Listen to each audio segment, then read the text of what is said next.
Money doesn't grow on trees. You need to work hard for your money. You need to find a rich husband, and he's going to take care of all the money. And then remember that ABBA song, Money, Money, Money. It's a rich man's world. The taboo topic of money and women is the theme of this month. And it's time we as women empower ourselves and start talking about money. Enjoy the episode. Welcome to Her Second Stage, the podcast dedicated to inspiring successful women in the next stage of their lives. I'm Hilda Landerstedt, and I'm excited to share the lessons I've learned as I transitioned into my second stage. Join me on this exciting journey of sisterhood and remembering who we are at our core. Remember, no matter where you've been, the best is yet to come.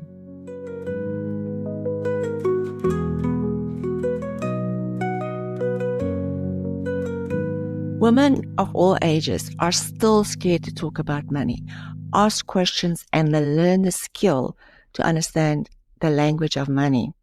We've been told that it's wrong for women to want to make her own money. But what BS? Here we are in our second stage of life, and the one skill we need is the skill of not only making money, but investing money and creating wealth and legacy. And that is what I want to talk about in this episode. So we can agree that all women should start, of all ages, should start talking about money and start taking control over their own financial situation. So when I was in my late 20s, maybe early 30s, I was working with a guy who had an incredibly wealthy or successful woman, I should say, but with success. She made a ton of money. And here I was, like, late 20s, like still struggling, making enough to just pay my bills every month. And I went ask him, how does his wife make so much money? And what can I do? What do I need to change for me to make a lot of money? And his words were, if you ask her, she will tell you money follows the best, just becomes the best. And that was my first huge lesson in life that I've learned about money. And it's so true. You can see everywhere in the world, be it in sports, be it in business, anywhere. When you are the best at the thing that you do, money follows you. And then a couple of years later, I started a business and I had another money life lesson. When I started this business, the business grew incredibly fast and we got into some cash flow problems because we were selling more and waiting for our money from our creditors to come in. And in this one particular month was really tight, like we were really struggling to pay all the bills, but I know I had all this money coming in and I just needed this time to get through this difficult period till the money comes back in. So I went to a really successful businessman and I asked him if he can help me with money. And I can't remember, it was 20 years ago, how I can get through and if he will be willing to help me. And he told me, I will help you, but what I want in return is the biggest part of your business. And you need to go think if having this money is so important that you're willing to give up most of your business. And it really hit me hard to start thinking about, what do I really want? Why do I need the money? What do I need to give up for the money? And my lesson in that conversation was, everything's about money, but nothing is about money. I went back, I figured it out. Some customers started paying us earlier. Some creditors would extend our payment terms. Such a big lesson in resourcefulness. In many times in our life, we think we don't have the resources, but maybe we can be more resourceful, especially around money and making money and creating success and wealth. So I want to just stop here for a moment and let's just all think back about the lessons in life about money. What are these lessons that you can be thankful for? It's sometimes the toughest lessons in life, and especially the tough lessons around money, that gives us the best skills going forward, but you don't realize it until you look back. What I've also learned during my journey in life and in business is that there's a very different skill set between making money and managing the money you make. It's a huge difference. And many people do not understand. It's like speaking a different language. And I don't know if anybody ever stopped to think about it. It's very important to understand how these skill sets are really different, and we really need to sit and think about them and think about the skills we need to learn as we progress through life and we want to start becoming, investing, and maybe manage the money that we're making. And what do we need to unlearn? Because as your money transition or your life transition with money changes as you continue, is to really understand the different languages that you need to know. When you make money, you often very risk. You need to take risks. You need to tackle things that you might not always know how it's going to pan out. And you're just lucky if it succeeds. When you manage your money, or after you've accumulated your money, you do not want to take any more risks. You want to take the least amount of risks for the maximum amount of growth of that money. In the phase of making money, besides the fact that we have to take more risks, we also have a deep knowledge of our industry, who our competitors are, the trends. We also have knowledge of our own skill sets and where we play within this business and in this world.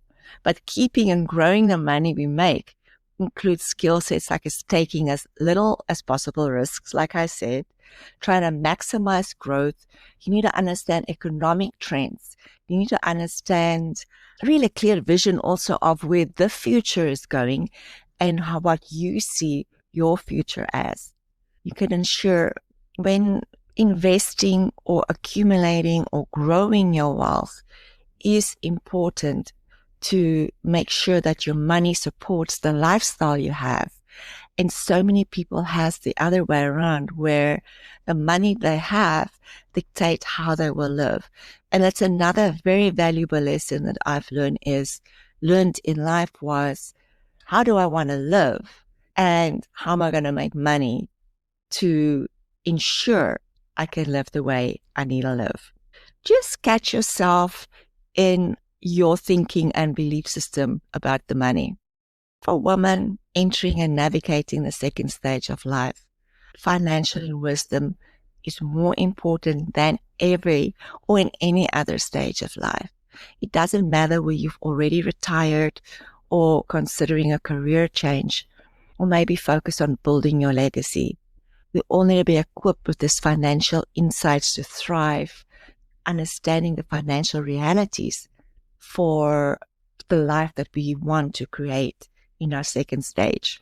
Seeing that 2/3 of relationships or marriages end in divorce, and even if you are in the lucky third that stayed married, chances are likely that you will outlive your spouse. And statistically just shows that women outlive their partners at least 5 to 6 years, if not longer. So what am I saying? That there's 100% chance that at some point in your life, you're going to be faced with making all the financial decisions or carrying the big load of the financial decisions. And this is a serious thing if you're not prepared. If you do not make financial decisions or are part of or involved in understanding the financial decisions that are being made, it could be very overwhelming and very scary for you when you're faced with all of these financial decisions at a later stage in life. And so I believe it's really important that we grasp financials, that we understand savings, investment, the language, the opportunities, and that we plan for all of our major life changes that can happen and often does happen in our second stage. And that is why I am doing a series of women and wealth, women and money conversations to give you different aspects of how our financial life ties into our health, our well-being, and a bigger legacy building as we age. So statistics have it that women have saved less for retirement, and that women at 55 and over are the most vulnerable group in the population when it comes to preparedness for the second half of life. I read these stats and I wondered why. Here's what I think. Women now in our late 50s or 60s have been born in the 60s. And culturally and societally, financial wisdom for women or girl children was not a thing that was a thing or encouraged as we grew up. We've never been encouraged to learn about money, and then it was clear that our role was going to be a wife and a mother, and we need to find that man that will take care of the finances. Remember that? No one warned us that 50 or 60 years later, it would be the skill set that we cannot do without. Let's look at some reasons why that is, besides the fact that it was not a thing that we were talking about. Just looking at some other factors that contribute, it is the wage gap. It's not just earning less than men, but if you take 10, 20, 30 decades of the 82 cents for every dollar a man earned, and the compounding effect of that on retirement and social security makes a huge impact of women who started working maybe in the 80s and now need to retire in the 2025s. There is now, thank God for women, equal pay, but I think that is more recent. It for sure was not for the woman that is now at retirement age. So that is a huge factor that played for a role in the financial aspects of women's financial health. If we also look at stay-at-home moms, if you didn't work for multiple years because you raised your family, it was almost impossible when raising 3, 4 kids or even 2 kids like I had, and then keep your skills market related. Get to 10, 15, maybe 20 years later, it will be impossible to find a good paying job in your later years. A third factor that we are facing in our second stage, still sadly, is age discrimination. And it is a real thing where women, as we age, very often it's the thing that we lose our value and we earn less money. Health, 55 and over is the age where a lot of chronic health or potentially mental health issues show up, and that can quickly drain savings. And all women has experienced some or all of the above that will impact their life and their financial health at some point during their life. So now what now? Maybe there's a gap in your career. Maybe you have earned less. And I want to say that it's never too late and you're never old to start talking or learning about money. It is the fact that you now start learning financial skills and starting to ask questions that will matter. Learn what financial planning is if you don't, what you have in place, and get real with what the situation is. You can't have your head in the sand anymore. The time of taking ownership is now, because it's not going to get easier as you get older. And if you are one of the lucky ones who've created success and wealth, make sure you understand legacy planning, estate planning, and have everything in place for the future that you envisage for yourself. I think every woman should empower herself by taking an active role in financial planning. When you understand your current financial situation, you can set clear goals, you can create a plan to reach them, and you can really focus on creating this amazing second stage of life. If you are a business owner, you might want to look at succession planning if you want to exit or maybe take more time off. Some women find that they want to start a business in their second stage as they have more time as their kids are grown up, etc.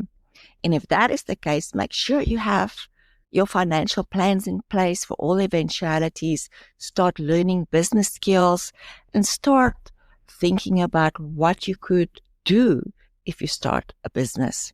If you decide you want to retire, ensure that you are retirement ready. Understand your IRAs, your 401ks, your social security benefits, and consider all of the things you need to consider to create a successful retirement, and find out how you can create multiple streams of income that can sustain your retirement. And I also think, doesn't matter where you are in life, we need to stay current in our field. We need to stay connected with people and even expand on professional networks and communities. That will help our skills expand and our knowledge and ourselves, our skills, who we are, is the best insurance policy we can have to future-proof our lives. Healthcare and long-term care planning for women is really a thing we need to be conscious of and really plan for it, because that, if we're not planning for it or budgeting or have some thinking of what's going to happen if I get sick, this is one area where that will erode savings very quickly and can completely implode our life plans. And then one of the other things that I've heard a lot of people, I read an article recently that how people don't have wills and their trusts in place. So wills, trust, your durable power of attorneys, advanced healthcare directives are critical. And when I read this article, I was amazed to hear how many people know they should have it, but no, they've not done anything about it. So get your structure, your estate planning, your legacy planning. It's so important to get that in place. And how can you ensure your wealth transfer aligns with your values and your wishes if you haven't planned for it? I mean, it's almost makes sense. Every person over the age of 18 should have an estate plan or should have a plan in place for if anything serious happens to them. And just talking about it or listening to me might feel really intimidating. If you're looking for a team, it often sounds like the money world or financial investment managers, portfolio managers, really make it look complicated on purpose. I can understand, and a part of me can understand why, because it's not in your interest if you know as much as they know. Here's some things that I think you need to know about investing and factors to consider. A language such as understanding risk tolerance, investment horizon, diversifying of your portfolio, manage risk, ensuring growth, upside, downsides. And these are the words your financial advisors will be using. So make sure you have a clear understanding what that means and what you want, what you are in relation to, say, for instance, risk tolerance. And I would recommend that you get financial advice, have a financial manager, portfolio manager that can help you through this phase of investing, can help you understand what vehicles there are to invest in. And did you know that often women investors perform better than male investors because we typically as women are more patient and less impulsive and less aggressive when we invest. So investing sits in every woman. We just have to empower ourselves with how to do it and what to do. We also, as women, have a strong intuition, which can guide us to making great investments. So don't be shy. Don't be shy to ask for professional advice. Don't be shy to ask questions if you don't understand anything. And really start thinking about what your rest of life plan looks like. And it's the same as with we know we need to exercise, but we don't. We know we need to have financial literacy and independence, and we often neglect that aspect of our lives, which is understandable because we are just so busy. And the world is, to be honest, just gone bonkers lately. So a study in 2023 found that 66% of US adults admit that their financial planning needs improvement, yet only 37% of Americans have a financial advisor. That is really scary that 70% have no one helping them with how to invest or what to do with their money, and that 30% of US adults have not even thought about their financial future or investing. And one can almost understand, well, how a lot of people are in financial situation that they are. Educating yourself financially reduces dependency and vulnerability. And to me, I don't want to be old and dependent and fear of being so vulnerable and at an age where I know I cannot make more money. So just start thinking about those things. Once you have financial literacy and you have empowered yourself with financial wisdom, the confidence it gives everybody, the confidence in making decisions, the confidence in negotiating, and just understanding the world better is invaluable as at any age, but especially as we age. It will also help, just having some financial acumen will help you recognize financial scams. And oh my gosh, the scams that's going around is so real. And it's typically older single women that's been singled out as targets for these scams. I also recommend finding and creating a financial team around you that works for you to ensure in turn that your money works for you. And if you feel maybe you're not there yet, there's so much resources. There's books, podcasts, workshops. Financial planners even do webinars or events to share and teach. And there's a lot of financial planners in this modern world, I want to say, that's serving to women and especially women in their second stage. Just go and find someone that can help you, that you can have a conversation with. Sometimes just getting the worries and the fears outside of you by talking to someone that's in that world will help you to just relax and knowing that you're taking steps forward to making a difference. If you decide to embark on a journey of finding a team and finding your support, here are some questions I suggest you ask. Firstly, don't be scared to ask questions. Use your gut instinct and understand that you are brave by looking for a team, because wealth management is not a solo journey. You need to ask if they have the right credentials. You need to ask how they earn their money and understand how they get paid. And this will determine if they're going to work for you or for their own agenda. Some advisors are a fee only and charge a flat rate no matter what. Others charge a percentage of the assets that they manage. And some advisors are paid commissions on mutual funds or where they could put your money. And this could potentially be a serious conflict of interest. If the advisor earns more money by ignoring your needs or your best interest, you should not hire them. Advisors or your man or your team should really be aligned with your life vision, and they need to ensure that they achieve the financial goals and objectives for you to live the life you want. So they need to come up with presentations on their plans, and you need to interview as many advisors, and they're also called fiduciaries. You can interview as many as you want. There's no limit, but you make sure that you vet them and you ask.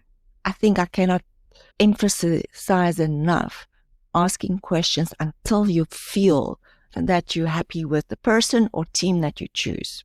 And if you want, have someone in on those conversations or interviews or meetings when you meet with potential team members or fiduciaries. What we need to understand is we've lived amazing lives and we've seen many things over our lifespan. So for now is the time, if not already, to overcome any limiting beliefs around money. Every woman deserves financial security and abundance, but you have to make the effort of ensuring that you can create it yourself and not do the journey solo, but you need to take ownership of that journey when you put your team together. And as I said before, it's never too late to enhance your financial mindset, embrace your independence, and inspire other women to be the same. Engage in conversation about money with friends or groups focused on financial wellness, and do this regularly, because the more you talk about a taboo subject, or if you think it is taboo, the more comfortable you become talking about these topics. Regularly review or adjust your financial goals as your life evolves. You have very different needs when you maybe 50, 55 than when you have maybe in your 60s, late 60s. So you need to constantly review your goals, your plans, and if your money is still supporting those goals and plans. And celebrate your milestones. Financial empowerment is a lifelong journey. So you can never think, I know it all. And if you do get there, you should be worried if you think you know it all, because we learn every day. We learn new things about ourselves every day. We learn new things about how to invest. We learn about new investment opportunities every day. And therefore, it's such an exciting journey when we find our own power and our own voice, when we decide on the life we want and how our money is going to create and sustain that life. Women and money is a powerful combination, and it unlocks opportunities. It unlocks independence, and it unlocks security. When you keep learning, keep growing, and remember, we, the woman, have the power to shape our own financial future.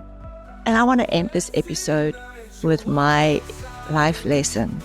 Money is everything, and money is nothing. It's what it can do for us that matters. Resourcefulness is more important than resources. As I end this episode, I want to ask you to download this podcast, share it with a friend that might benefit from it. Visit hersecondstage.com and join our community and follow us on social media. Till next time. Let it ride.